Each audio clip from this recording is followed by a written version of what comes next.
रीवा जिला मुख्यालय में शिक्षा विभाग में हुई भर्ती नियुक्ति मामले के बाद एक नया फर्जी नियुक्ति घोटाला सामने आया है। दरअसल शिक्षा विभाग के बाद अब स्वास्थ्य विभाग में 12 आउटसोर्स कर्मचारियों की फर्जी नियुक्ति घोटाले का भांडाफोड़ हुआ है और इस घोटाले में विभाग के कई अधिकारी जांच के दायरे में भी हैं। बता दें कि जैसे ही इस मामले की शिकायत हुई तो चिकित्सा के सबसे बड़े संस्थान मुख्य चिकित्सा कार्यालय एवं स्वास्थ्य विभाग में हड़कंप की स्थिति निर्मित हो गई।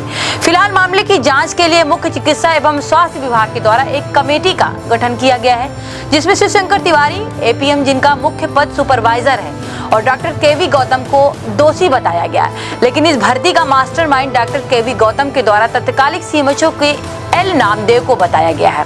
इधर जैसे ही मामले का खुलासा हुआ तो जांच टीम को तत्कालिक सीएमएचओ श्री नामदेव ने सफाई देते हुए कहा कि उनकी फर्जी हस्ताक्षर से नियुक्ति की गई है। वहीं इस मामले में डॉक्टर केवी गौतम ने सफाई देते हुए क्या कहा? गौतम के ऊपर आरोप लगे तो उन्होंने सफाई देते हुए तत्कालिक सीएमएचओ को इसका मास्टरमाइंड बताते हुए आरोप लगाया है कि उनके द्वारा राइटिंग एक्सपर्ट से जांच कराई गई और उन्होंने बताया कि वह हस्ताक्षर तत्कालिक सीएमएचओ के ही है, जिन्होंने इस फर्जी भर्ती में अपने रिश्तेदारों की भी भर्ती की है। इधर इस पूरी फर्जीवाड़े के मास्टरमाइंड शिवशंकर तिवारी, जिसका मुख्य पद तो सुपरवाइजर है लेकिन एपीएम के पद पर निरंतर कार्य कर रहे हैं। वही मामले में जमीनी स्तर पर कार्रवाई हुई तो शिवशंकर तिवारी न्यायालय के शरण में चले गए और एपीएम के पद नहीं छोड़ा। ऐसे हुआ खुलासा। पूरी फर्जीवाड़े का खुलासा तब हुआ जब capital Infoline marketing private limited outsource company के संचालक द्वारा दिनांक 14 फरवरी 2024 को शिकायत की गई कि आपके कार्यालय पत्र क्रमांक अर्बन 2024 4079 दिनांक 10/2/2024 में सहारी मुख्यमंत्री संजीवनी क्लिनिक, रानी तालाब, चौराहा, चिरौला, हनुमान मंदिर के पीछे, कुठुलिया, चिरौला, नगर निगम रीवा, घोघर में 04 डाटा एंट्री ऑपरेटर व 08 सपोर्ट स्टाफ की नियुक्ति आउटसोर्स एजेंसी के माध्यम से की गई है, जबकि आउटसोर्स एजेंसी के माध्यम से नियुक्ति नहीं की गई है और ना ही एजेंसी के द्वारा कोई पत्र दिया गया है। एजेंसी के जिस पत्र क्रमांक का उल्लेख किया गया है वो गलत है। एजेंसी के नाम में वो फर्जी तरीके से नियुक्ति की गई है। अतः कार्यालय पत्र क्रमांक अर्बन 2024 4079 दिनांक 10/2/2024 को निरस्त किया जाए। एजेंसी द्वारा इन कर्मचारियों को रखते हेतु कोई पत्र नहीं दिया गया है और ना ही एजेंसी किसी कर्मचारी को जानती है और ना किसी रिकॉर्ड एजेंसी के पास है। ना इन कर्मचारियों द्वारा कोई भी कार्य किया गया जो कि नियम विरुद्ध हो, उसकी जवाबदारी एजेंसी की नहीं होगी। इधर जांच दल के द्वारा सौंपी गई रिपोर्ट में यह तो साफ हो चुका है कि नियुक्ति फर्जी है और इसमें 2 लोगों को दोषी भी बताया गया है। फिलहाल अब इस पूरे मामले की जांच कलेक्टर के द्वारा कराई जा रही है, जो लंबित है। इसमें देखिए, ये जनवरी फरवरी में अपने शहरी स्वास्थ्य संस्थाओं में आउटसोर्स के जो स्वीकृत हैं राष्ट्रीय स्वास्थ्य मिशन भोपाल के अनुसार से, उसके अनुसार ये कुछ आउटसोर्स के माध्यम से इन संस्थाओं में आउटसोर्स कर्मियों को रखा गया था और उसमें कुछ ऐसा पत्र के द्वारा आउटसोर्स एजेंसी द्वारा अवगत कराया गया कि इनको हमारी एजेंसी के द्वारा नहीं रखा गया है और इनका कुछ वेतन का भुगतान हम नहीं करवा सकते हैं, ये हमारे द्वारा नहीं रखे गए हैं। तो उसका चूँकि हमने उनके कार्य करने पर रोक लगा के उसकी जांच कराई थी और जांच करा के जो हमारी कमेटी के द्वारा जांच गठित होकर जांच प्रतिवेदन करके प्रतिवेदन प्रस्तुत किया गया, तो उसको हमने माननीय कलेक्टर मैडम रीवा की ओर अग्रेषित किया था और उसमें अभी कार्रवाई प्रचलन में है। ये नियुक्ति किसके द्वारा की गई थी सर? ये नियुक्तियाँ तो उस समय जो तत्कालीन जो मुख्य चिकित्सा एवं स्वास्थ्य अधिकारी थे के द्वारा की गई थी। किसी एपीएम का भी नाम सामने आया है? अब ये तो अब चूँकि विभागीय मामला है, अभी जांच प्रचलन में है और उसमें अभी मैं ये कहना उचित नहीं समझूंगा कि मैं व्यक्तिगत किसी पे उसमें गलती है कि आरोप प्रत्यारोप करूं, पर वो अभी जांच कार्रवाई प्रचलन में है और जांच के जो प्रतिवेदन है वो हमने कार्रवाई के लिए कलेक्टर रीवा की ओर अग्रेषित किया गया है। सर, जो पीएम है जी, उनका वास्तविक पद जो है इनके घरों का, तो फिर इस पर क्यों अभी तक नहीं है? इनको चूँकि एपीएम का जो अपना सहायक कार्यक्रम प्रबंधक का जो पद है अपने राष्ट्रीय शहरी स्वास्थ्य कार्यक्रम के सुचारू संचालन के हेतु, वो उसकी नियुक्ति होती है क्या कहते हैं राष्ट्रीय स्वास्थ्य मिशन मुख्यालय भोपाल से।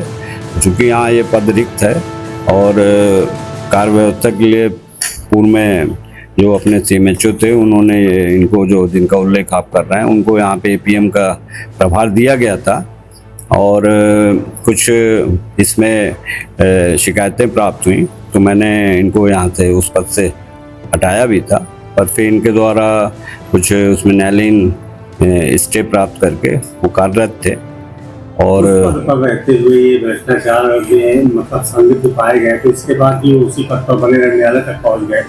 क्या मानते हैं कि इसमें गलत हुआ है? अब ये चूँकि इसमें जो इस तरह की जो कुछ अगर उनके द्वारा नियमितता की गई हैं, ये अपने इसमें माननीय कमिश्नर साहब रीवा संभाग के द्वारा जांच इसमें संस्थित की गई है और जांच प्रचलन में है और उसमें जो जांच कार्य में जो भी निकल के आएगा उस हिसाब से इस पे कार्रवाई की जाएगी। इनके द्वारा वित्तीय अनियमितता भी की गई है। अब ये जांच का विषय है, जांच चल रही है। को लेकर कई वित्तीय अनियमितता है, जो पूरे वित्तीय वर्ष का पैसा होता है वो 1 महीने में निकाल के उसकी खरीदी दिखाई गई है, तो क्या ये सही था? नहीं, अभी ये तो जांच चल रही है, प्रचलन में है और जो भी जितने उस जांच के जो अपने बिंदु हैं बिंदुवार जांच होगी और उसमें जो भी जांच का प्रतिवेदन प्राप्त होगा, जो इसमें दोषी होगा उसके खिलाफ कार्रवाई होगी।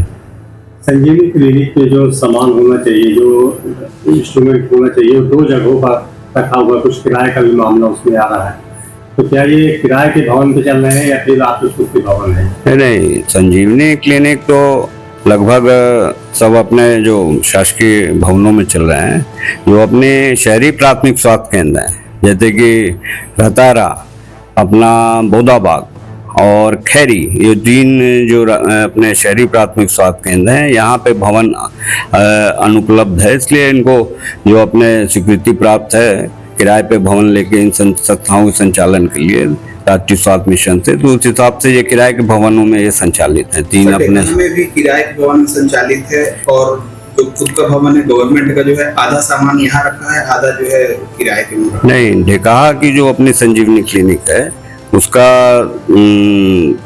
स्वीकृति प्राप्त हुई और नगर निगम के द्वारा चूंकि उसका निर्माण और जो स्थल चयन नगर निगम और स्वास्थ्य विभाग की सहमति से हुआ है, उसका निर्माण जो अपना ढेकाहा मोहल्ले में ही उसका निर्माण चल रहा है और चूंकि जब तक वो संस्था निर्माण होकर स्वास्थ्य विभाग को हैंडओवर नहीं होती है, इसलिए जो अपनी मुख्यमंत्री संजीवनी क्लिनिक है ये ढेकाहा की, वो पहले चूंकि ये हुआ कि जो जिस नगर निगम के भवन में वो संचालित हो रही थी उसको भी इसमें डिसमेंटल किया जाएगा और उसी के पीछे फिर ये नई भवन का निर्माण होगा, तो इसलिए उसको रिक्त करा लिया गया था, वहाँ से निर्देश प्राप्त हुए थे। पर बाद में ये जब नगर निगम कार्यालय से हमको जानकारी प्राप्त हुई कि जो जिसमें पूर्व में संचालित थी अपनी संजीवनी क्लिनिक ढेकाहा, वो भवन अभी गिराया नहीं जा रहा है, तो फिर हमने उसमें किराए के भवन में जो 3-4 महीने चली तो फिर आदेश किया है कि इसको वापस आप ढेकाहा में जो नगर निगम के द्वारा जो हमको एक भवन प्रदाय किया गया है उसमें संचालन किया जाए। किराया नहीं मिला मकान मालिक को, इसलिए आधा आधा सामान दोनों जगह रखा हुआ है। कैसे संचालित होता है संजीवनी का कार्य? नहीं, वो देखिए उसकी हमने आदेश किए हैं और मैं उसमें क्या कहते जो हमारे अर्बन नोडल अफसर हैं उनको तत्काल वो संचालन चालू हुआ है। ढेकाहा में कुछ किराए का इशू है, जो जिस प्राइवेट भवन में किराया संचालित थी वहाँ से शायद कुछ किराए का भुगतान नहीं किया गया है, इसलिए ये कुछ हल्का उसमें विवाद की स्थिति उत्पन्न हुई थी। तो वो आए भी थे हमारे पास, तो मैंने उनको कहा नहीं आपका किराए का भुगतान हो जाएगा। तो अब वो जो पूर्व में जो अपने नगर निगम के द्वारा जो भवन आवंटित था संजीवनी क्लिनिक ढेकाहा की है, उसी में अब उसका संचालन होगा संजीवनी क्लिनिक का। ये संजीवनी क्लिनिक में सपोर्ट स्टाफ से काम करवाने के संबंध में ये मामला उठा था।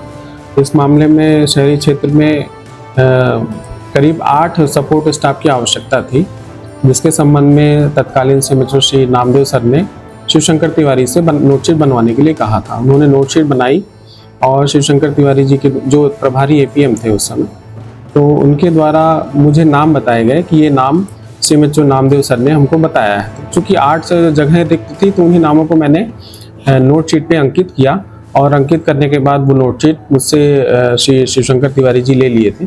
उसके बाद कैसे आदेश हुआ, क्या हुआ, ये मुझे नहीं मालूम, लेकिन आदेश के कुछ समय बाद मुझे पता चला था कि 12 कर्मचारियों के कार्य आदेश उस आदेश में किए गए थे। तो उस संबंध में जब वर्तमान सीएमएचओ शुक्ला सर ने जांच करवाई तो जांच कमेटी द्वारा मुझे दोषी पाया गया। मैंने जांच कमेटी और सीएमएचओ सर को भी हस्तलिपि विशेषज्ञ से जांच कराने के उपरांत फिर कोई डिसीजन लेने के लिए आवेदन भी किया था। इस संबंध में मैंने कलेक्टर मैडम को भी यही आवेदन किया था कि पहले हस्तलिपि विशेषज्ञ से जांच कराई जाए कि यह हस्ताक्षर है किसके, जिसमें हस्ताक्षर कूट रचित होने का उनके द्वारा नामदेव जी द्वारा बयान दिया गया था। तो किसी के द्वारा जब इसमें जांच नहीं कराई गई तो मैंने अपने स्वयं के खर्च पे मामले की सत्यता को निकालने के लिए जांच करवाई और उस जांच में वो पूरे हस्ताक्षर डॉक्टर केएल नामदेव सर के द्वारा ही किए गए थे, जिसके संबंध में मैंने जांच कमेटी को भी बताया था और सीएमएचओ वर्तमान सीएमएचओ सर को भी बताया है। तो इस मामले में कहीं कोई मेरे द्वारा कहीं कोई चूक नहीं है। इसमें नामदेव सर द्वारा अपने जान पहचान के लोगों की भी कार्य कराने हेतु आदेश किए गए हैं। मैंने इसकी हैंड राइटिंग एक्सपर्ट की जांच कराई। इसके बाद आप न्यायालय की सेवा में हुए। इसके बाद मैंने कार्यवाही को मुझे बदनाम करने के लिए जो ये माहौल बनाया गया उसके कार्यवाही के लिए मैंने वरिष्ठ अधिकारियों को भी लिखा है और वर्तमान में कहीं से कुछ ऐसा नहीं हुआ तो ये मामला जिला न्यायालय में लंबित है, प्रकरण दर्ज है। मामले में नामदेव सर के कोई रिलेटिव भी भर्ती है? इसमें नामदेव सर के कथित रिश्तेदार प्रभात नामदेव, उनका भी नाम ऑर्डर में मैंने देखा था। 8 कर्मचारियों की आवश्यकता थी, मैंने 8 के लिए नोटशीट बनाई थी। उसमें जो नाम थे वो भी नामदेव सर ने ही मुझे शिवशंकर तिवारी के माध्यम से बतवाए थे, उन्हीं नामों को मैंने टिप पर लिखा था। और 2 संस्थाओं की अनुमति नहीं थी, वो अनुमति प्राप्त करने के बाद मैंने उस पर आगे कोई कार्यवाही के लिए लिखा था। लेकिन नोटशीट की वैल्यू को नोटशीट को किनारे करते हुए पूरी संस्थाओं पे जिनकी अनुमति नहीं थी उन संस्थाओं पे भी कार्य आदेश जारी कर दिए गए, जो कि जिसका बजट शायद नहीं आया है उस संबंध में